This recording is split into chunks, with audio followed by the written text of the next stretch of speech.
आज हम ट्वेल्थ का मैथमेटिक्स का मैथमेटिकल लॉजिक का एक्सरसाइज नंबर 1.3 के लिए रिक्वायर्ड थ्योरी के बारे में पढ़ेंगे। इसमें हमारा टॉपिक है quantifiers, quantified statements, duals, negation of compound statements, converse, inverse and contrapositive implications. So इस तरह से इन सारे कॉन्सेप्ट्स का मतलब हमें समझना पड़ेगा और उनको यूज़ करना पड़ेगा। तो सबसे पहले समझते हैं मतलब क्वांटिफायर्स का। तो क्वांटिफायर्स मतलब क्या होता है? क्वांटिफायर्स का मतलब बहुत सिंपल है, आपको सिर्फ इतना ध्यान में रखना है, ये कंडीशंस होती है, कुछ एग्जिस्टेंस के लिए होती हैं और कुछ ऑल के लिए, ऑल फॉर होती है। मतलब क्या, यूनिवर्सल क्वांटिफायर्स होते हैं, कुछ एग्जिस्टेंशियल क्वांटिफायर्स होते हैं। मतलब ये सारी के सारे इंक्लूड होंगे, इस तरह से होंगे। एक कंडीशन रहेगी और एक कुछ होगी कि जो सिर्फ एग्जिस्टेंस को दिखाएगी। क्लियर? ऐसे मैथ्स में बहुत जगह पे लॉजिक लगता है कि कुछ कहाँ पे सिर्फ एग्जिस्टेंस दिखना होता है और कहाँ पे सारी की सारी कंडीशंस को फॉलो करने वाली कंडीशन होती है। तो इन दो कंडीशन को दिखाने वाले पैरामीटर्स को बोलते हैं क्वांटिफायर। तो ये क्वांटिफायर दो पैरामीटर्स में आएगा, एक एग्जिस्टेंशियल क्वांटिफायर और दूसरा यूनिवर्सल क्वांटिफायर। क्लियर? सो जब भी मैं देयर एग्जिस्ट ये वर्ड यूज़ करता हूँ, मतलब कोई भी एक चीज़ भी उसको सेटिस्फाई करेगी तो हम उसको बोलेंगे एग्जिस्टेंशियल क्वांटिफायर, जो कि देयर एग्जिस्ट में कंडीशन में रहेगा। और फॉर ऑल जो कंडीशन रहेगी, मतलब सबके सब उसको फॉलो करेंगे, तब हम उसको बोलेंगे यूनिवर्सल क्वांटिफायर। क्लियर? थोड़ा सा भी एग्जिस्ट हुआ तो एग्जिस्टेंशियल क्वांटिफायर, सबके सब अगर उसको फॉलो करेंगे तो यूनिवर्सल क्वांटिफायर। बहुत सिंपल है। तो देखो, इनके कुछ सिम्बॉल्स होते हैं, इन सिम्बॉल्स को समझना होगा आपको। तो यहाँ पे देखो, ये दोनों सिम्बॉल्स देखे रखे थ्योरी पार्ट में। तो ये जो है ये यूनिवर्सल क्वांटिफायर का सिम्बॉल है। ये सिम्बॉल को देखो ठीक से, ये इसे इस तरह से, ये है यूनिवर्सल क्वांटिफायर। यूनिवर्सल का मतलब क्या, सबके सब इंक्लूड होने चाहिए। अब इसके डेफिनेशन पार्ट में अगर देखा जाए तो इसको आप दिमाग में बैठा लो, ये दो लाइंस को, फिर आपको सब समझ में आ जाएगा। तो पहले इसमें यूनिवर्सल क्वांटिफायर जो दिया है उसमें देखो, ये ट्रू कब होगा? If all object in the collection satisfies the condition. मतलब सारे के सारे ऑब्जेक्ट्स ने उस कंडीशन को सेटिस्फाई करना चाहिए, तब भी जाकर यूनिवर्सल आएगा, नहीं तो नहीं आएगा। अगर एक भी कंडीशन फेल हो जाती है तो यूनिवर्सल हम नहीं ले सकते। इसका मतलब क्या, ये फेल कब हो जाएगा? एटलीस्ट, मतलब कम से कम एक भी नॉट सेटिस्फाई करेगा उस कंडीशन को। मतलब कम से कम एक भी अगर सेटिस्फाई करने में असमर्थ रह गया, मतलब वो सेटिस्फाई नहीं कर पाया उनको, कम से कम एक भी, ज़्यादा से ज़्यादा कितने भी चलेंगे इसमें, तो ये अनसेटिस्फाई हो जाएगा। ये इसको हम बोलेंगे यूनिवर्सल क्वांटिफायर नहीं है ये। यूनिवर्सल क्वांटिफायर में सारे की सारी कंडीशन उन्होंने सेटिस्फाई करनी चाहिए, एक भी नॉन सेटिस्फाइड नहीं चलेगी। क्लियर? सिंपल बात है। अब एग्जिस्टेंशियल क्वांटिफायर में चलते हैं। एग्जिस्टेंशियल क्वांटिफायर ये ई की जैसा होता है, उल्टा ई, ऐसा, इस तरह से। क्लियर? ये एटलीस्ट एक कंडीशन सेटिस्फाई रहा तो भी चलेगा, मतलब एक रहा तो भी चलेगा, एक से ज़्यादा भी कंडीशन सेटिस्फाई रहे तो भी चलेंगे। सबकी सब रही तो हम उसको यूनिवर्सल क्वांटिफायर बोलते हैं। मतलब सबकी सब में तो यूनिवर्सल आ जाएगा, उससे कम और एक से ज़्यादा कंडीशन अगर सेटिस्फाई करेगा तो हम उसको बोलेंगे एग्जिस्टेंशियल क्वांटिफायर। मतलब कोई एक से ज़्यादा कंडीशन सेटिस्फाई होनी चाहिए, सिर्फ एग्जिस्टेंस रहा तो भी चलेगा। जैसे कि ये क्वेश्चन नंबर 1 देखो, इसमें आपको समझ आएगा ठीक से। इसमें दिया है इफ़ ए, ये सेट दिया है आपको पूरा का पूरा, ये सेट ए की वैल्यू है, determine the truth value of the following. Clear? So हमें जो भी फॉलोइंग दिया गया है उसकी ट्रुथ वैल्यू ढूंढनी है। तो ट्रुथ वैल्यू कैसे ढूंढेंगे? तो बस आप इक्वेशन नंबर 1 देखिए, इसको पढ़ेंगे कैसे। ये इसका मतलब होता है existential quantifier of x belongs to A. समझो इसको ठीक से, ये अलग है, ये नहीं है। Existential quantifier of x belongs to A, इसका मतलब क्या, एक्स की कुछ तो भी एग्जिस्टेंस वैल्यू होगी, मतलब कोई तो भी एक्स की ऐसी वैल्यू होगी जो ए में से होगी। क्लियर? एक्स की ऐसी वैल्यू जो ए में से होगी, सबकी सब नहीं, कुछ वैल्यू। ये उल्टा ई का मतलब क्या, एग्जिस्टेंस। एग्जिस्टेंस मतलब क्या, सिर्फ कुछ वैल्यू ऐसी ऐसी होगी एक्स की जो ए में से होगी और जो इस कंडीशन को सेटिस्फाई करेगी। कंडीशन कौन सी है? X minus 4 is equal to 3। ये बराबर स्टेटमेंट है क्या? एक्स की ऐसे कुछ वैल्यू आती है क्या ए में से लेके कि जो इस कंडीशन को सेटिस्फाई करे? तो डाल के देखो, अगर हम 1 डालते हैं तो ये 1 माइनस 4, जिसका आंसर हो जाएगा -3, जो ये सेटिस्फाई नहीं होता है। क्लियर? तो ऐसी कौन सी वैल्यू आएगी? देखो ये 7, ये जो सबसे लास्ट में, ये सब डाल के देखो, ये रॉन्ग हो जाएगी। सबसे लास्ट की जो 7 वैल्यू है वो इसको सेटिस्फाई करेगा। अगर एक्स की वैल्यू 7 रखी तो 7 माइनस 4, उसका आंसर आएगा 3। तो एक्स की ऐसी एक वैल्यू है, क्या है वो? 7, जो इस कंडीशन को क्या करती है? सेटिस्फाई करती है। बाकी की वैल्यू सेटिस्फाई नहीं करती है। क्लियर? बाकी की वैल्यू सेटिस्फाई नहीं करती है तो हम बोलेंगे सिर्फ एक ही वैल्यू सेटिस्फाई करती है, तो ये एग्जिस्टेंशियल क्वांटिफायर हो गया। बराबर है। अगर सारी की सारी वैल्यू डालने के बाद अगर आंसर आता था तो हम उसको बोलते थे यूनिवर्सल क्वांटिफायर हो जाता था। तो यहाँ पे सिर्फ एग्जिस्टेंशियल क्वांटिफायर होगा, क्यों? क्योंकि सिर्फ 7 सेटिस्फाई करता है, बाकी के नहीं करते। तो यहाँ पे जो स्टेटमेंट इन्होंने लिखा है वो स्टेटमेंट बिल्कुल करेक्ट है, जो कि हमें उसकी ट्रूथ वैल्यू बतानी है, ट्रू या फॉल्स। तो यहाँ पे ये स्टेटमेंट बराबर करेक्ट है। क्यों करेक्ट है? क्योंकि ये जो सिंबल है एग्जिस्टेंशियल का सिंबल है, और जो कि बराबर है, इसमें से सिर्फ एक ही वैल्यू सेटिस्फाई करती है, बाकी की नहीं करती। अगर इस स्टेटमेंट को मैं इस तरह से लिखता था, मतलब कैसे लिखा होता था, इसे ये इस तरह से, ये symbol x belongs to a such that x minus 4 is equal to 3, अगर इस तरह से स्टेटमेंट होता था तो फिर ये रॉन्ग स्टेटमेंट है। क्यों रॉन्ग स्टेटमेंट है ये? क्योंकि ये जो है ये यूनिवर्सल की बात करता है, मतलब ए के सारे एलिमेंट्स ने इसको सेटिस्फाई करना चाहिए, मतलब ए में से जो भी होगा वो इसको सेटिस्फाई करेगा। ऐसी चीज़ है कि ये नहीं है, इसमें से सबको ही सेटिस्फाई नहीं करते, सिर्फ 7 सेटिस्फाई करता है। तो यहाँ पे ये यूनिवर्सल ना होके क्या होना चाहिए? बराबर एग्जिस्टेंशियल होना चाहिए, जो कि उसने बराबर लिखा है। तो हम बोलेंगे इसकी ट्रुथ वैल्यू क्या होनी चाहिए? ट्रू। क्लियर? तो इस तरह से ये क्वेश्चन है, 1-2 मार्क्स के लिए आएगा। तो यहाँ पे देखो, ये क्वेश्चन आपको सॉल्व करके दिखाया है, इस पैटर्न से हमें 2 मार्क्स के लिए सॉल्व करना है। तो हमें मिलता है यहाँ पे for x is equal to 7 को ये कंडीशन सेटिस्फाई करता है, तो हम बोलते हैं x is equal to 7 satisfies the equation, so the given statement that is true, because वहाँ पे एग्जिस्टेंशियल क्वांटिफायर हमें बताया गया था, वो स्टेटमेंट बराबर है। तो इस तरह से ये हमें ट्रूथ वैल्यू निकालनी होती है। जैसे कि एग्जिस्टेंशियल का देखा, तो अभी ये यूनिवर्सल का भी देख लेते हैं एक क्वेश्चन, जैसे कि ये थर्ड क्वेश्चन हुआ। तो इसको ठीक से समझो। Universal quantifier x belongs to a where 8 minus x is less than और इज इक्वल टू 7, ये करेक्ट स्टेटमेंट है क्या?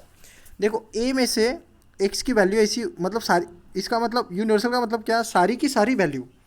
तो a की सारी वैल्यू इसको सेटिस्फाई करती है क्या? तब जाके ये स्टेटमेंट करेक्ट होगा, नहीं तो रॉन्ग हो जाएगा। तो आप कोई भी वैल्यू डाल के देखो, अगर मैं x की जगह पे 1 डालता हूँ तो ये 8 माइनस 1 इज लेस देन और इज इक्वल टू 7, तो करेक्ट है ये। तो 7 इज लेस देन और इज इक्वल टू 7 तो बराबर है, ये इक्वल टू हो गया ना, तो करेक्ट स्टेटमेंट है। तो यहाँ पे ये करेक्ट आ जाएगा। क्लियर? अगर हम 2 डाल के देखते हैं तब भी 8 माइनस 2 कितना हो जाएगा? 6, तो भी ये less than is equal to 7 हो जाएगा। अगर ये 3 डाल के देखते हैं तो 8 माइनस 3 जो कि 5 हो जाएगा, वो भी less than is equal to 7 है। अगर 5 को डालते देखते हैं तो 5 आ जाएगा, तो ये यहाँ पे ये 4 आएगा, 4 less than is equal to 7, फिर 3 less than is equal to 7, फिर 7 को डालेंगे तो 6 को डालेंगे तो 2 less than is equal to 7, और फिर 7 को डालेंगे तो 1 less than is equal to 7। तो सारे के सारे बराबर है, ये सब इस तरफ की वैल्यू 7 से छोटी आती है, सारे इसमें सारी कंडीशंस को सेटिस्फाई करता है वो। तो ये जो है यहाँ पे यूनिवर्सल क्वांटिफायर ही होना चाहिए। अगर गलती से भी यहाँ पे एग्जिस्टेंशियल क्वांटिफायर लिखा होता था, मतलब इस तरह से, तो ये गलत हो जाता। क्लियर? तो हमें इस तरह से इसको समझना है, इसका मतलब समझ के उसको चलना है। तो ये थर्ड क्वेश्चन में देखो आप लिखोगे कैसे। थर्ड में लिखना है ईच एक्स की जो भी x बिलोंग्स टू ए, मतलब x की कुछ भी वैल्यू ले लो a में से, सारे स्टेटमेंट की वैल्यू क्या आती है? ट्रू। तो ट्रूथ वैल्यू क्या होगी इस स्टेटमेंट की? ट्रू होगी। क्लियर? इस तरह से ये क्वेश्चंस को हमें टैकल करना है। चलो अगले टॉपिक की तरफ चलते हैं, जो कि है डुअल। डुअल का मतलब क्या? हमें टॉटोलॉजी और कॉन्ट्रडिक्शन जो भी होगा उनको डिनोट करने वाली ये डुअलिटी होती है। मतलब इसमें सिर्फ आपको क्या करना है, ये ध्यान में रखो, बस स्टेटमेंट्स जो भी होंगे उनमें सिर्फ आपको, अगर डुअल, जब भी हम डुअल करते हैं तब से आपको चेंज करना है। चेंज किसको किस में करना है? देखो, कंजंक्शन को डिजंक्शन में चेंज करो और डिजंक्शन को कंजंक्शन में चेंज करो, बस इतना ही करना है आपको। जहाँ पे डिजंक्शन दिखेगा वहाँ पे कंजंक्शन लिखेंगे, और जहाँ पे कंजंक्शन दिखेगा वहाँ पे डिजंक्शन लिखेंगे। इसको बोलते हैं डुअल बनाना। क्लियर? नेगेशन को कोई इम्पैक्ट नहीं होगा, नेगेशन एज इट इज़ रहेगा। क्लियर? नहीं तो आप क्या बोलोगे, अगर ट्रू वैल्यू आई तो इसकी फॉल्स लिख दो, ये गलत है। अगर नेगेशन ऑफ पी रहा तो इसको पी लिख दो, ये भी गलत है। नेगेशन में कोई इम्पैक्ट नहीं, ट्रू फॉल्स नहीं होगा, सिर्फ कंजंक्शन का डिजंक्शन और डिजंक्शन का कंजंक्शन, बस इतना ही होगा। तो इतना ही ध्यान में रखना है आपको, बस कुछ नहीं ध्यान में रखना।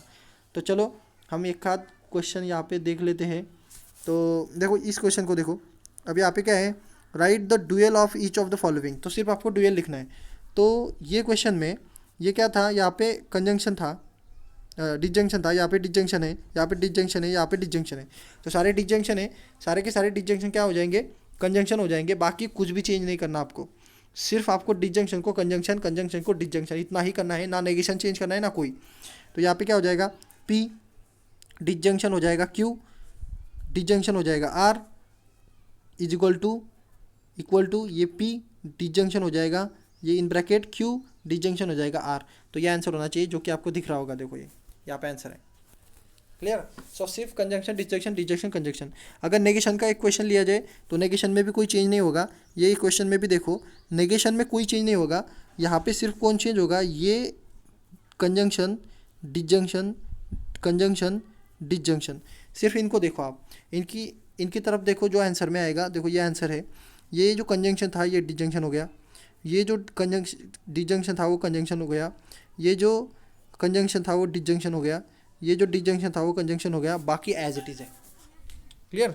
बाकी के इसमें कोई भी चेंज नहीं, ना नेगेशन में चेंज होगा, ना किसी ना ब्रैकेट में चेंज, ना कहीं पे चेंज, सिर्फ दो ही चेंज करने हैं। बहुत सिंपल टॉपिक है ये, इसमें ज़्यादा दिमाग लगाने की ज़रूरत नहीं है। तो ज़्यादा यहाँ पे टाइम वेस्ट नहीं करेंगे, हम अगले टॉपिक की तरफ चलते हैं जो कि है नेगेशन ऑफ कंपाउंड स्टेटमेंट्स। तो इनकी तरफ खासा ध्यान देना पड़ेगा, ये इतना भी कॉम्प्लिकेटेड नहीं है लेकिन थोड़ा बहुत है। तो कोई भी अगर स्टेटमेंट्स रहेंगे, कंपाउंड स्टेटमेंट्स रहेंगे, जैसे कि conjunction disjunction implications double implications, इस तरह से इनका नेगेशन बनाना है मुझे, मतलब उनको नेगेटिव बनाना है।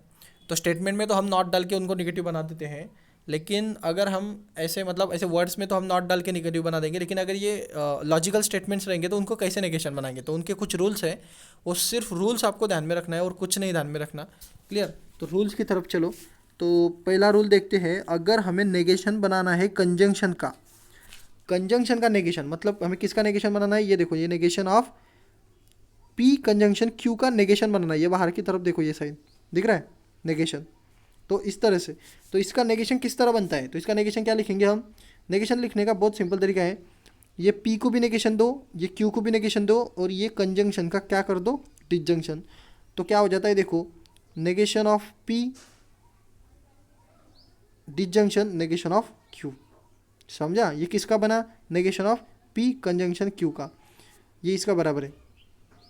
अगर हम कंजंक्शन कोई भी कंजंक्शन का नेगेशन लेते हैं तो हमें ये नेगेशन पी को भी देना है, ये नेगेशन क्यू को भी देना है, और ये कंजंक्शन जो होगा वो डिसजंक्शन में कन्वर्ट हो जाएगा।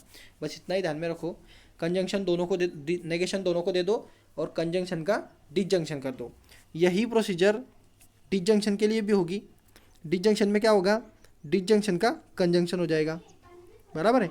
तो बस यहाँ पे देखो ये स्टेटमेंट वही स्टेटमेंट है, ये negation of P conjunction Q था, तो ये किस में कन्वर्ट हो गया, डिसजंक्शन में, और ये दोनों को क्या लग गया, नेगेशन, इसको भी नेगेशन इसको भी नेगेशन। वही दोनों रूल चलेंगे, कंजंक्शन को डिसजंक्शन करना पड़ेगा और नेगेशन सेपरेट कर दो, डिसजंक्शन को कंजंक्शन करना पड़ेगा, नेगेशन सेपरेट कर दो। बहुत सिंपल है। इसको डी मॉर्गन्स लॉ भी कहा जाता है। क्लियर। ये दोनों जो ऊपर हमने पढ़े ये डी मॉर्गन्स लॉ है, ये आगे भी आएंगे आपको डी मॉर्गन्स लॉ में पढ़ेंगे, तो डी मॉर्गन्स लॉ का ये समझ लो, ये इसको डी मॉर्गन्स लॉ कहेंगे। ये सेपरेशन जो करते हैं ना हम, इसको ये से सेपरेट करके ये लॉजिकल ये चेंज कर देंगे, तो इस लॉ को डी मॉर्गन्स लॉ कहते हैं। डी मॉर्गन्स ध्यान में रखना, जब भी मैं डी मॉर्गन्स वर्ड यूज़ करूँगा तो मैं इसके बारे में बात करूँगा आगे चल के। क्लियर। वो ध्यान में रखना है चीज़। अब नेगेशन ऑफ इम्प्लीकेशंस, इसको थोड़ा टफनेस बढ़ेगा। नेगेशन ऑफ इम्प्लीकेशंस मतलब क्या, अगर सिंगल इम्प्लाइज होगा तो उसका नेगेशन कैसे करेंगे। सिंगल इम्प्लाइज मतलब ये देखो, ये पी सिंगल इम्प्लाइज क्यू है, तो इसका हमें क्या करना है, नेगेशन करना है। तो नेगेशन कैसे करेंगे, तो देखो ये पहली जो टर्म होगी वो एज इट इज़ लिखना है आपको। अगर यहाँ पे पी होगा तो पी लिखेंगे, क्यू होगा तो क्यू लिखेंगे।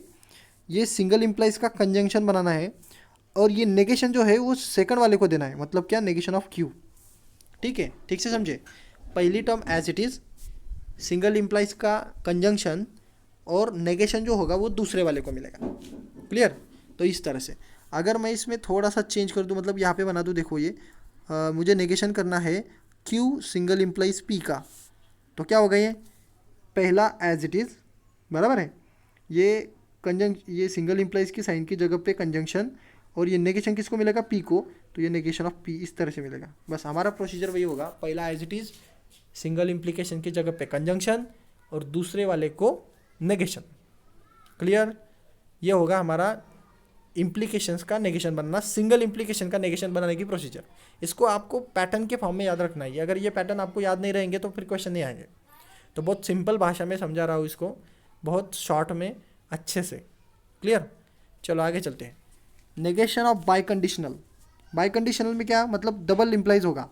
तो डबल इम्प्लाइज का मतलब क्या होता है, देखो ये देखो, पी डबल इम्प्लाइज क्यू का मतलब क्या, ये P से Q तक सिंगल इम्प्लाइज है और ये इसे Q से P तक भी सिंगल इम्प्लाइज है, तो दोनों है। एक बार P से Q तक और Q से P तक, ये डबल इम्प्लाइज का मतलब होता है P से Q तक सिंगल इम्प्लाइज, Q से P तक सिंगल इम्प्लाइज और ये बीच में कंजंक्शन, ये इसका लॉन्ग कट होता है ऐसे शॉर्ट लॉन्ग फॉर्म में। तो बस आपको क्या करना है, आपको सिंगल इम्प्लाइज का तो निकालते आता है, तो बस ये सिंगल इम्प्लाइज निकालो, ये सिंगल इम्प्लाइज निकालो और ये बीच में कंजंक्शन डाल दो, तो क्या हो जाएगा ये देखो ठीक से। सिंगल इम्प्लाइज के लिए हमने क्या पढ़ा था, हमें क्या निकालना पड़ेगा, डबल इम्प्लाइज निकालना है तो P single implies Q negation निकालना पड़ेगा। तो P सिंगल इम्प्लाइज Q का हमने क्या पढ़ा, पहला as it is single implies का हो जाता है कंजंक्शन और दूसरे वाले का नेगेशन, तो ये हो गया पहले वाले का, ये इसका हो गया, बराबर है।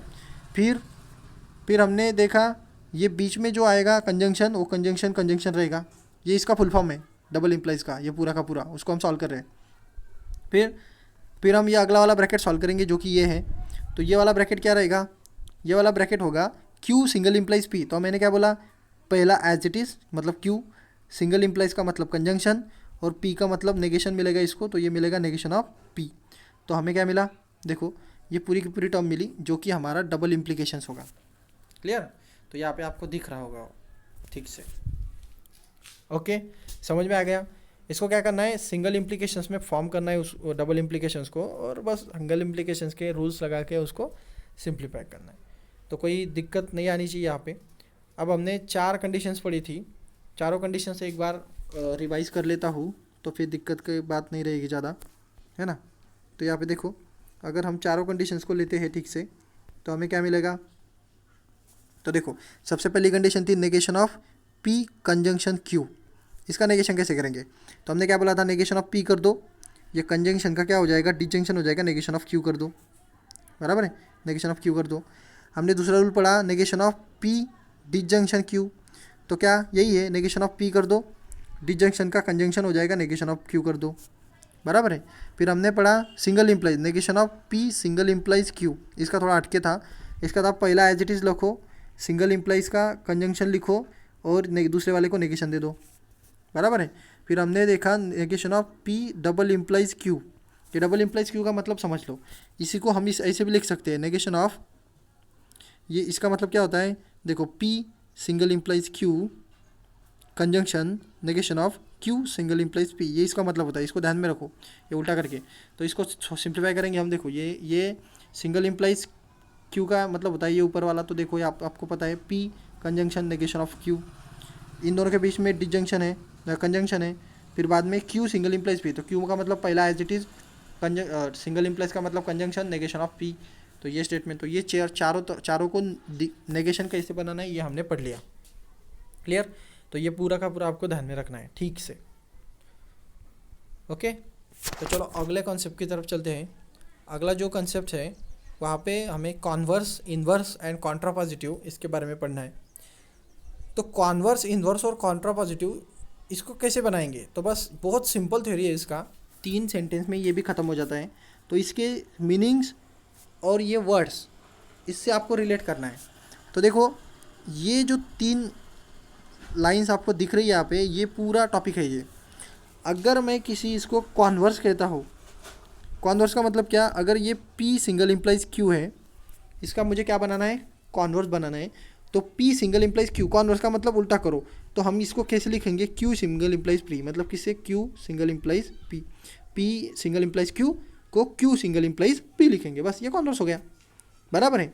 अगर हमें इसका इन्वर्स बनाना होगा तो हम इन्वर्स के लिए नेगेटिव बनाते हैं इसको, मतलब क्या लिखेंगे, negation of P single implies negation of Q, ये देखो यहाँ पे। क्लियर, इन्वर्स में नेगेशन बनता है, कॉन्वर्स में रिवर्स हो जाता है, और कॉन्ट्रापॉजिटिव में जो होता है रिवर्स भी होगा और नेगेशन भी होगा, बस ऊपर के दोनों को ज्वाइन कर दो, रिवर्स भी होगा और नेगेशन भी होगा। तो कॉन्ट्रापॉजिटिव का मतलब क्या, ये Q सिंगल इम्प्लाइज P तो आएगा और उसका नेगेशन भी आएगा, बहुत सिंपल है। कॉन्वर्स में रिवर्स, इन्वर्स में नेगेटिव मतलब नेगेशन, और कॉन्ट्रापॉजिटिव में negation as well as inverse. Clear, तो बहुत सिंपल टॉपिक था ये, कोई ज़्यादा डिफ़िकल्टी लेवल इसमें नहीं आएगी। कुछ क्वेश्चंस ले लेते हैं नेगेशन बनाने के, फिर बाद में इसको और बढ़ाएंगे आगे। जैसे कि यहाँ पे देखो, इसमें नेगेशन कैसे बनाएंगे हम, तो ये एक स्टेटमेंट है और ये एक स्टेटमेंट है, क्लियर। तो हम क्या सोचेंगे, हम ये पहले स्टेटमेंट को पी कहेंगे, दूसरे स्टेटमेंट को क्यू, और का मतलब होता है डिसजंक्शन। तो हम इसको पहले लिखेंगे 3+3, पी स्टेटमेंट पी का मतलब क्या होगा, 3+3 is less than is equal to 5, और क्यू का मतलब होगा, स्टेटमेंट क्यू का मतलब होगा 5+5 इज इक्वल टू 9। करेक्ट। तो ये हमारा पी स्टेटमेंट है, ये हमारा क्यू स्टेटमेंट है। अब इन दोनों के बीच में और है, तो हम क्या बोलेंगे, पी डिसजंक्शन क्यू, ऐसे दिया ये। इसका हमें क्या लेना है, नेगेशन। बोल रहा है ना ये ऊपर नेगेशन लो, तो इसका नेगेशन लेना है। तो हमने अभी देखा डिसजंक्शन के लिए नेगेशन कैसे निकालते, negation of P conjunction negation of Q, बराबर है। तो ऐसे उसका नेगेशन आ जाएगा। तो पी का नेगेशन करो, पी का नेगेशन क्या हो जाएगा, अगर 3+3 लेस देन है 5 से, तो नेगेशन ऑफ पी क्या आएगा, नेगेशन ऑफ पी आएगा 3+3 ग्रेटर देन और इज इक्वल टू 5 आएगा। इज इक्वल टू भी आएगा ना, क्योंकि यहाँ पे इज इक्वल टू के बारे में बोला नहीं इसने, तो इज इक्वल टू भी आएगा। मतलब ये छोटा था तो बड़ा हो गया, नेगेशन हो गया ना उसका। अब नेगेशन ऑफ क्यू की अगर बात करें, तो नेगेशन ऑफ क्यू क्या आएगा, नेगेशन ऑफ क्यू था 5+5 इज इक्वल टू 9, तो ये आएगा 5+5 is not is equal to 9, बराबर है। नेगेशन क्यू का नेगेशन, पी का नेगेशन, पी ये था, इसका उल्टा हो गया, ये लेस देन था, ये ग्रेटर देन बन गया, ये इज इक्वल टू था, ये नॉट इज इक्वल टू बन गया। अब इन दोनों का कंजंक्शन, बराबर है। तो यही लिखो, और इनके बीच में क्या लिखो, एंड। क्लियर, कंजंक्शन लेना पड़ेगा। तो देखो ठीक से समझो, ये हमारा पी और क्यू था, तो स्टेटमेंट जो है वो डिजंक्शन आया क्योंकि बीच में और था। अब ये नेगेशन अगर लिखेंगे इसको, तो ये हमें हमें पता है कि अगर और का नेगेशन लेना है, मतलब डिजंक्शन का, तो negation of P conjunction negation of Q लेना पड़ता है। तो नेगेशन ऑफ पी क्या आएगा, पी का मतलब होता है ये, इसका नेगेशन मतलब क्या, ये जो साइन है ये चेंज कर दो, ये greater than is equal to हो जाएगी, और इसका नेगेशन क्या आएगा, नेगेशन ऑफ क्यू आएगा, जो कि ये साइन जो इक्वल टू की है वो नॉट इज इक्वल टू हो जाएगी। तो ये दोनों देखो स्टेटमेंट मिल गए हमें। क्लियर। और यहाँ पे जो ये चीज़ है, मतलब ये वाली देखो इधर, ये जो कंडीशन है यहाँ पे, ये जो है ये कंजंक्शन आना चाहिए। तो कंजंक्शन के बीच में हम क्या लिखेंगे यहाँ पे, एंड। समझ गए। तो negation of P and negation of Q, बस इस तरह से हमें क्वेश्चंस को टैकल करना होता है। अब ये सेकंड क्वेश्चन उसी तरह का है। क्वेश्चन नंबर 3 को देख लेते हैं, नहीं तो 4 को देख लेते हैं, कोई भी एक देखेंगे, कोई भी देखो। तो क्वेश्चन नंबर 4 को देख लेते हैं, थोड़ा बड़ा दिख रहा है। तो क्वेश्चन नंबर 4 देखो, the number is an even number if and only if it is divisible by 2। इसका मतलब समझ लो, नंबर अगर इवन नंबर है एंड वो डिविजिबल बाय 2 है, तो इफ़ एंड ओनली इफ का मतलब क्या, इफ़ एंड ओनली इफ का मतलब होता है डबल इम्प्लाइज, बराबर है।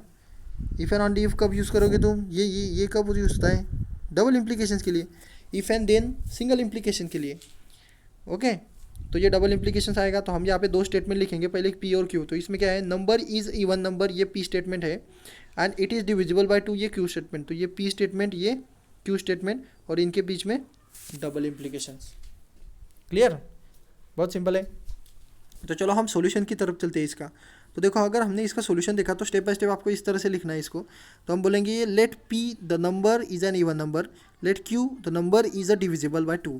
तो दोनों में डबल इम्प्लीकेशंस आएगा, तो हम यहाँ तक पहले आ चुके हैं, पी डबल इम्प्लीकेशंस क्यू। अब हमने इसका नेगेशन करना है, तो negation of P double implications Q, इसका नेगेशन हमने देखा था। नेगेशन क्या होता है इसका, पहले सिंगल इम्प्लाइज लेना, फिर डबल इम्प्लाइज। तो फिर हम क्या लेंगे, P conjunction negation of Q, और फिर ये कंजंक्शन, ये Q conjunction negation of P. देखा था हमने ये। क्लियर, याद कर लो। तो इस तरह से हमें स्टेटमेंट क्या लिखना पड़ेगा, बराबर है। तो स्टेटमेंट कैसे लिखेंगे, नेगेशन ऑफ द स्टेटमेंट कैसे लिखेंगे, ये P conjunction negation of Q है। तो पी का मतलब होता है number is a even number, तो यहाँ पे आना चाहिए number is a even number. Conjunction का मतलब एंड नहीं तो बट। क्लियर, एंड नहीं तो बट लिखो यहाँ पे, तो ये एंड का मतलब है। नेगेशन ऑफ क्यू का मतलब, क्यू का नेगेशन, क्यू होता है नंबर इज़ डिविजिबल बाय 2, तो हम नेगेशन ऑफ क्यू क्या लिखेंगे, इट्स नॉट डिविजिबल बाय 2। तो यहाँ पे नेगेशन ऑफ क्यू आ गया नॉट डिविजिबल बाय 2। क्लियर। और यहाँ पे एक चीज़ है, ये और होना चाहिए यहाँ पे। तो ऊपर शायद गलत हो गया ये, है ना, डबल इम्प्लीकेशंस के फॉर्म में। हाँ, ये यहाँ पे और होना चाहिए, शायद से गलती से बोला गया मुझसे कंजंक्शन, तो ये और होता है, यहाँ पे थोड़ा ध्यान दे दो।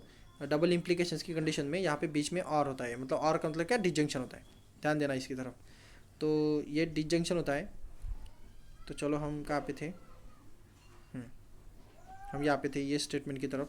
हाँ, तो ये स्टेटमेंट कैसे बने, तो देखो, ये P का मतलब हो गया इज अ इवन नंबर, ये डिजंक्शन का मतलब हो गया बट, क्लियर।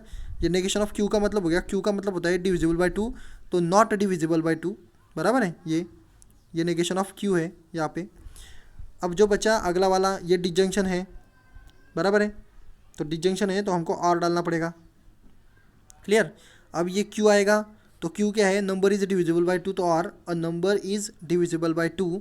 एंड अभी यहाँ पे डिजंक्शन आएगा तो हम फिर से बट डालेंगे, और फिर हम बोलेंगे नेगेशन ऑफ P, तो P का मतलब होता है number is a even number, तो नेगेशन क्या होगा इसका, number is not a even number, तो हम बोलेंगे but not even number, clear.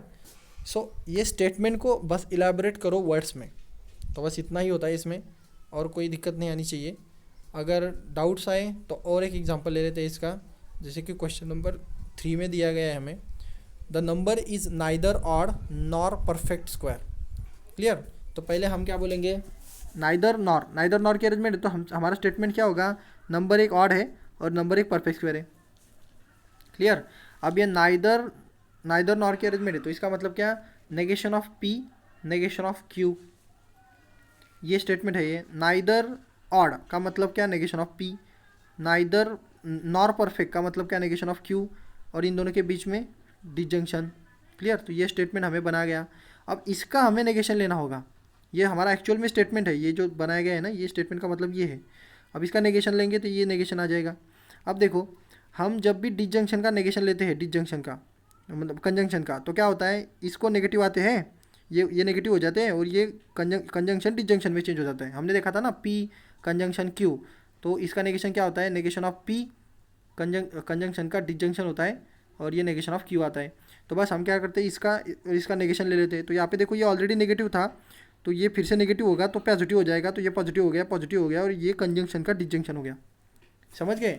Already negative थे तो पॉजिटिव हो गए। अब ये negation of P, negation of Q कहाँ से आए थे, यहाँ पे नाइदर नॉर की अरेंजमेंट थी। नाइदर ऑड का मतलब negation of P, nor perfect का मतलब नेगेशन ऑफ Q, इनका कंजंक्शन। अब उसका फिर से नेगेशन लेंगे तो उसको नेगेशन के रूल लगेंगे, नेगेशन के रूल के हिसाब से हमारा मिला P डिजंक्शन Q। P का मतलब होता है नंबर इज ऑड, डिजंक्शन का मतलब होता है और Q का मतलब होता है number is a perfect square. तो इस तरह से ये पूरा एक्सरसाइज, मतलब ये पूरा कॉन्सेप्ट यहाँ पे आएंगे। क्वेश्चन नंबर 2 में देखिए, write the negation of the following statements, all natural numbers are rational number. अब इन स्टेटमेंट्स के हमें नेगेशन बनाने हैं, तो हम कैसे लिखेंगे, all natural numbers are rational numbers, तो सबके सब नेचुरल नंबर रैशनल नंबर है, तो इसको नेगेटिव कैसे बनाएंगे, सब natural numbers are not rational numbers, बराबर है। नहीं तो आप लिख सकते हैं all natural numbers are not rational number, simply लिखा तो भी चलेगा। यहाँ पे सेकंड देखो, some students of class 10th are 16 year old, तो हम क्या लिखेंगे, some student of class 10th are 16 year old, तो हम लिखेंगे all student of class 10th are 16 years old. यहाँ पे नेगेशन बनाने का दो ही तरीके, एक तो ऑल लिखो, नहीं तो सम लिखो, मतलब ये एग्जिस्टेंशियल और यूनिवर्सल क्वांटिफायर का नेगेशन बनेगा इस तरह से, क्लियर। तो ऑल लिखो, नहीं तो नो स्टूडेंट लिखो, मतलब कोई भी लिख सकते हो आप, नो स्टूडेंट भी चलेगा। अब यहाँ पे देखो, ये जो चीज़ है यहाँ पे, existential quantifier n belongs to natural number such that n plus 8 is less than greater than is equal to 11। इसका आंसर कैसे लिखेंगे, देखो यहाँ पे, अब वहाँ पे एग्जिस्टेंशियल क्वांटिफायर था, तो बस उस स्टेटमेंट को हम क्या कर देंगे, यूनिवर्सल क्वांटिफायर में कन्वर्ट कर देंगे, क्लियर। अब अगर यूनिवर्सल क्वांटिफायर में कन्वर्ट हो जाता है तो ये क्वांटिफायर भी चेंज होगा, और एक चीज़ चेंज होती है जो कि ये उसकी कंडीशनल जो चीज़ है ना, तो वो कंडीशनल चीज़ चेंज होती है, जो कंडीशंस होती है उनकी, जो अगर ग्रेटर देन रहेगा तो less than is equal to हो जाएगा, लेस देन रहेगा तो greater than is equal to हो जाएगा, तो इस तरह से ये कंडीशन चेंज होगी, क्लियर। तो दो दो जगह पे चेंज होगा, एक तो एग्जिस्टेंशियल का यूनिवर्सल क्वांटिफायर बन जाएगा, यूनिवर्सल क्वांटिफायर का एग्जिस्टेंशियल क्वांटिफायर बन जाएगा। और दूसरी चीज़, अगर कहीं पे ऐसे इक्वल टू नहीं तो इस तरह की कंडीशन है तो इसका एग्जैक्ट ऑपोजिट आएगा। जैसे कि ये लास्ट के क्वेश्चन में देखो, यहाँ पे यूनिवर्सल क्वांटिफायर है तो ये एग्जिस्टेंशियल क्वांटिफायर बनेगा, मतलब इस तरह से ये नहीं होता है, ये अलग होता है, मतलब उल्टा वाला ये होता है ये। तो एग्जिस्टेंशियल क्वांटिफायर का ऐसा ही आएगा, ये x belongs to natural number आएगा, और ये 2x+1 इज़ ऑड लिखा है, क्लियर। तो ये ऑड का भी चेंज हो जाएगा, जो कि बन जाएगा नॉट ऑड, नहीं तो इवन, क्लियर। इस तरह से देखो, यहाँ पे चेंज हुआ और यहाँ पे चेंज हुआ, यहाँ पे नो हुआ, यहाँ पे चेंज हुआ था और यहाँ पे चेंज हुआ था, यहाँ पे भी सम नेचुरल्स हुए थे और नॉट में चेंज हुआ था। तो इस तरह से नेगेशन होगा, क्वांटिफायर चेंज होंगे, कंडीशनल चेंज होंगे, बाकी एज इट इज़ ऐसे का वैसे रहेगा। ये कॉन्ट्रापॉजिटिव इन्वर्स कॉन्वर्स के कॉन्ट्रापॉजिटिव के न्यूमेरिकल्स है। तो यहाँ पे देखो हमने क्या पढ़ा था, कॉन्वर्स का मतलब सिर्फ रिवर्स करना है, इन्वर्स का मतलब नेगेशन बनाना है, और कॉन्ट्रापॉजिटिव का मतलब negation as well as inverse बनाना है। तो यहाँ पे देखो, a function is a differentiable then it is a continuous. तो हमें पहले इसमें दो स्टेटमेंट ढूंढने पड़ेंगे। तो हम सबसे पहला स्टेटमेंट ढूंढेंगे फंक्शन इज़ अ डिफरेंशिएबल, और दूसरा स्टेटमेंट ढूंढेंगे function is a continuous, clear. तो दो स्टेटमेंट है, ये पी स्टेटमेंट, ये क्यू स्टेटमेंट। तो हम लिखेंगे यहाँ पे P statement that is a function is a differentiable, Q statement function is a continuous, बराबर है। और इफ़ एंड देन की अरेंजमेंट है, देखो। तो इफ़ एंड देन का मतलब होता है single implies, if and only if का मतलब होता है डबल इम्प्लाइज, एंड बट का मतलब होता है कंजंक्शन, और का मतलब होता है डिसजंक्शन। तो ये हम इससे पहले पढ़ चुके हैं। तो यहाँ पे देखो, ये इफ़ एंड देन की अरेंजमेंट थी, इसलिए हम बोलेंगे यहाँ पे सिंगल इम्प्लाइज, तो हम बोलेंगे पी सिंगल इम्प्लाइज क्यू, बराबर है। अब इसका कॉन्वर्स क्या आएगा, बस उल्टा कर दो, तो क्यू सिंगल इम्प्लाइज पी हो जाएगा। अगर हम इसका इन्वर्स लेना चाहते हैं तो इन्वर्स क्या हो जाएगा इसका, negation of P single implies negation of Q. और अगर हम कॉन्ट्रा पॉजिटिव करना चाहते हैं तो ये दोनों करने पड़ेंगे, मतलब हम क्यू सिंगल इम्प्लाइज पी लिख लेते हैं और इसका भी नेगेशन इसका भी नेगेशन, समझ गए। तो ये तीनों कॉन्सेप्ट ऐसे आएंगे। तो बस बहुत सिंपल टॉपिक है, ज़्यादा डिफ़िकल्ट नहीं है, बस आपको ठीक से समझना पड़ेगा इसको। ये एक्सरसाइज 1.3 है, जो फर्स्ट क्वेश्चन है वो पहले क्वेश्चन पे बेस्ड है, जो जिससे पहले हमने देख चुके हैं। अगर इनमें से भी कोई एक क्वेश्चन लेना हो तो हम एक एक क्वेश्चन ट्राई कर लेते हैं, जो भी डिफ़िकल्ट लगे आपको। तो ये एक्सरसाइज 1.3 में देखो, कौन सा क्वेश्चन हार्ड लगेगा, कोई भी लगे। अगर ये देखो, ये थोड़ा सा फोर्थ वाला थोड़ा अलग क्वेश्चन है, कोई सा भी, ये भी चलेगा। थर्ड वाला ये क्या बोलता है, existential quantifier x belongs to A, मतलब क्या एग्जिस्टेंशियल मतलब क्या, कुछ नंबर इसमें से कुछ नंबर इस कंडीशन को सेटिस्फाई करेंगे, करते हैं क्या। मतलब एक्स की वैल्यू अगर 3 का स्क्वायर रही तो लेस देन जीरो आती है क्या, 5 का स्क्वायर लेस देन जीरो आता है क्या, आप किसी को भी स्क्वायर कर लो, कोई भी लेस देन जीरो नहीं आएगा, बराबर है। तो ये कंडीशन ये सेटिस्फाई नहीं करता है, क्लियर। तो इसकी ट्रुथ वैल्यू क्या है, फॉल्स है, एक भी उसे सेटिस्फाई नहीं करता, क्लियर। आप कोई भी नंबर ले लो, उसका स्क्वायर करो, जीरो से कभी भी वो बड़ा ही आएगा, छोटा तो आएगा ही नहीं, तो वो कंडीशन सेटिस्फाई नहीं होती। तो ये इसकी ट्रुथ वैल्यू क्या है, फॉल्स है, क्लियर। तो इस तरह से हमें इसको समझना पड़ेगा। यहाँ पे देखो, इनमें ऑल का है, ये ऑल ए के सारे एलिमेंट इसको सेटिस्फाई करेंगे क्या, देखो 3 डाल के देखो, तो ये क्या हो जाएगा, ये 2 × 3 + 9 इज़ ग्रेटर देन 14, तो बराबर है क्या, ये हो जाएगा 6 + 9, तो इसका आंसर आएगा 15 इज़ ग्रेटर देन 14। अब जाहिर सी बात है, अगर हम बड़े नंबर से मल्टीप्लाई करेंगे तो ये वैल्यू बढ़ते चलेगी, तो ये नंबर भी अपने आप बढ़ते चलेगा, तो ये बड़ा ही रहेगा। तो ये बराबर करेक्ट हो जाता है, क्योंकि इसमें के सारे नंबर्स 14 से कैसे आते हैं, बड़े आते हैं जब हम उसको एक्स की जगह पे डालते हैं। तो ये ऑल यूनिवर्सल क्वांटिफायर यहाँ पे करेक्ट स्टेटमेंट। तो इसको हम बोलेंगे इसकी ट्रूथ वैल्यू क्या होनी चाहिए, ट्रू वैल्यू होनी चाहिए। डुअल्स का अभी हमने देखा था, सिर्फ कंजंक्शन को डिसजंक्शन और डिसजंक्शन को कंजंक्शन करना है, और कुछ भी नहीं करना। यहाँ पे एक क्वेश्चन लिख लेते हैं, कौन सा देखो, ये वाला लिया समझो। तो यहाँ पे हम क्या लिखेंगे, नेगेशन ऑफ पी, बराबर है, ये डिसजंक्शन का कंजंक्शन कर दो, या ऐसे कर दो, फिर ये कंजंक्शन हो जा डिसजंक्शन हो जाएगा, फिर ये पी, फिर ये कंजंक्शन हो जाएगा, नेगेशन ऑफ ये क्यू, ये डिसजंक्शन हो जाएगा, नेगेशन ऑफ एस, और ये कंप्लीट और ये कंप्लीट। बस कंजंक्शन को डिसजंक्शन, डिसजंक्शन को कंजंक्शन, इसको बोलते हैं डुअलिटी। नेगेशन करना है स्टेटमेंट को, इससे पहले अभी हमने बहुत मतलब थोड़े टाइम पहले ही देखा इसको। अब root of 2 is a rational number, इसका नेगेशन कैसे करोगे आप? Root of 2 is a rational number, तो ये क्या हो जाएगा? Root of 2 is a not a rational number, खत्म, नेगेशन इसको बोलते हैं। क्लियर? अगर हम ये क्वांटिफायर्स में चलते हैं तो क्वांटिफायर्स हमारे लिए नया टॉपिक है। यहाँ पे देखो हमने क्या देखा था, इसमें हमने देखा था ये क्वांटिफायर चेंज हो जाएगा नेगेशन के लिए। तो इस वक्त इसका क्वांटिफायर आएगा existential quantifier, n belongs to natural number and n square plus n plus 2 is not divisible by 4। Not divisible by 4 ये बहुत इंपॉर्टेंट है। डिविजिबल बाय 4 है, नॉट हो जाएगा और ये एग्जिस्टेंशियल क्वांटिफायर हो जाएगा यूनिवर्सल क्वांटिफायर की जगह पे। बस दो जगह पे चेंज होता है, यहाँ पे नॉट लगता है और वहाँ पे यूनिवर्सल का एग्जिस्टेंशियल का यूनिवर्सल, इस तरह से। और अगर स्टेटमेंट रहा तो बस बहुत सिंपल सा स्टेटमेंट आता है। अब ये पूरा का पूरा एक स्टेटमेंट नहीं है, इसमें आपको समझना पड़ेगा। If it is raining then we will go and play football. Clear? अब यहाँ पे देखो, यहाँ पे दो स्टेटमेंट है, मतलब एक्चुअल में 3 स्टेटमेंट है। PQR, if it is raining then we will go and play football. Clear? तो इसमें जो 3 चीज़ें हैं, एक तो रेनिंग गिरना मतलब P हो गया, हमने जाना मतलब वी विल गो ये Q हो गया, और प्ले फुटबॉल ये R हो गया। तो ये PQR का पूरा बनेगा। क्लियर? तो इनका नेगेशन किस तरह से होगा? नहीं तो हम बोल सकते हैं कि ये इफ़ एंड देन की अरेंजमेंट में भी चलेगा एक ही स्टेटमेंट में। मतलब हम बोलेंगे if it is raining so P statement, then we will go and football Q statement. So ये दोनों स्टेटमेंट इस तरह से आएंगे और फिर इनका नेगेशन बनेगा। तो चलो थोड़ा सा ये इसको बना देता हूँ। अगर PQR में भी लिखे तो भी चलेगा। तो P का मतलब हो जाएगा it is raining. Clear? Raining इस तरह से।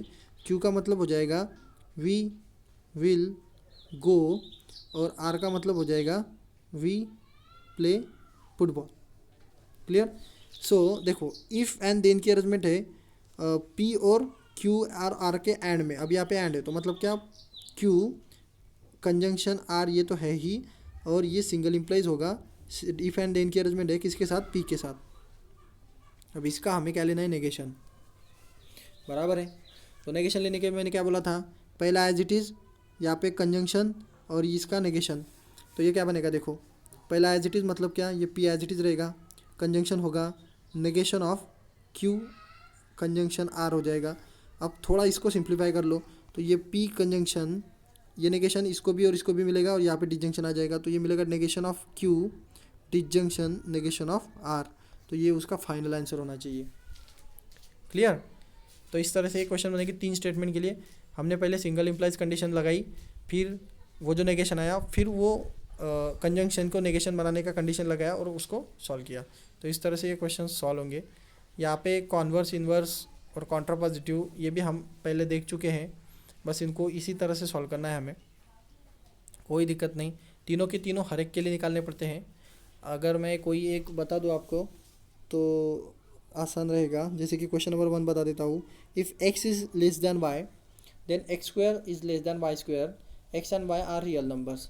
अगर x y से छोटा होगा तो x स्क्वायर और y स्क्वायर, इसमें x स्क्वायर छोटा रहेगा। तो हम क्या बोलेंगे? हम इसमें कॉन्वर्स, इन्वर्स और कॉन्ट्रापॉजिटिव कैसे बताएंगे इसमें? सो इफ़ एंड देन की अरेंजमेंट है, तो हम पहले बोलेंगे P स्टेटमेंट क्या है? x is less than y। Q statement क्या है? x square is less than y square. तो हमें बोला गया है कॉन्वर्स लिखो। बराबर है? और इफ़ एंड देन की अरेंजमेंट है तो ये ऐसे है, P सिंगल इम्प्लाइज Q, इस तरह से है। ये इफ़ एंड देन है ना, तो ये इस तरह से। तो अगर हम कॉन्वर्स की बात करते हैं तो कॉन्वर्स क्या आएगा? कॉन्वर्स आएगा Q सिंगल इम्प्लाइज P। बराबर है? तो कैसे लिखेंगे इसको? अगर वर्ड्स में लिखना चाहो तो if x square less than y square then x is less than y। बराबर है? उल्टा कर दो। अगर हम इन्वर्स करते हैं तो इसका क्या हो जाएगा? Negation of P single implies negation of Q। तो बस नेगेटिव बनाओ।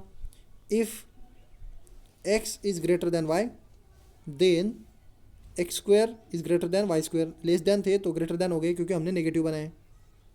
बराबर है? अगर हम कॉन्ट्रापॉजिटिव करते हैं तो नेगेटिव भी रहेंगे और उल्टे भी हो जाएंगे, मतलब इस तरह से negation of Q single implies negation of P. तो इसका मतलब हो जाएगा इफ़ नेगेशन ऑफ क्यू का मतलब X square is greater than Y square, उल्टा हो जाएगा ना, तो X square is greater than Y square, then negation of P का मतलब then X is greater than Y. Clear? तो इस तरह से ये कॉन्वर्स, इन्वर्स और कॉन्ट्रापॉजिटिव वर्ड्स में भी लिखा जाएगा और इसमें भी लिखा जाएगा। क्लियर? अगर नहीं समझा होगा तो फिर से ट्राई करता हूँ एक क्वेश्चन लेने में, कोई दिक्कत नहीं, वर्ड्स में भी बताए तो भी चलेगा। यहाँ पे देखो, if surface area decreases then pressure increases, तो ये पी स्टेटमेंट, ये क्यू स्टेटमेंट। अगर हम कॉन्वर्स की बात करते हैं तो कॉन्वर्स का मतलब क्या हो जाएगा यहाँ पे, कॉन्वर्स तो हो जाएगा पी सिंगल इम्प्लाइज क्यू, बराबर है। तो इसको कैसे लिखेंगे, जो ये हमारा ही ये कॉन्वर्स ही है, नहीं कॉन्वर्स मतलब उल्टा करना पड़ेगा ना इसका, तो एक मिनट, ये ऑलरेडी है हमारे पास, तो हम इसको क्या करेंगे, उल्टा करेंगे, तो ये हो जाएगा क्यू सिंगल इम्प्लाइज पी। तो इसको लिखा कैसे जाएगा, लिखेंगे if pressure increases then surface area decreases, बराबर है। ये हो गया कॉन्वर्स। अगर इन्वर्स की बात करें तो इन्वर्स में हो जाता है negation of P negation of single implies negation of Q. तो इसको लिखेंगे इसे, नेगेशन ऑफ पी का मतलब समझो, सरफेस एरिया डिक्रीजेस है तो क्या हो जाएगा, वो इंक्रीजेस। तो हम लिखेंगे if surface area increases then pressure increases है तो उसका नेगेशन क्या हो जाएगा, डिक्रीजेस, प्रेशर डिक्रीजेस। क्लियर? और अगर ये नीचे का रहा तो दोनों के दोनों एक साथ यूज़ करेंगे। तो बस बहुत सिंपल कंसेप्ट है, आप फिर से देख लीजिए इसको, आपको समझ जाएगा। तो ये पूरा एक्सरसाइज घर पे सॉल्व करो। 1.3 में अगर कोई डाउट्स आते हैं तो उन डाउट्स को व्हाट्सएप पे भेज दो, वो हम उस पर एक अलग सा वीडियो बना देंगे।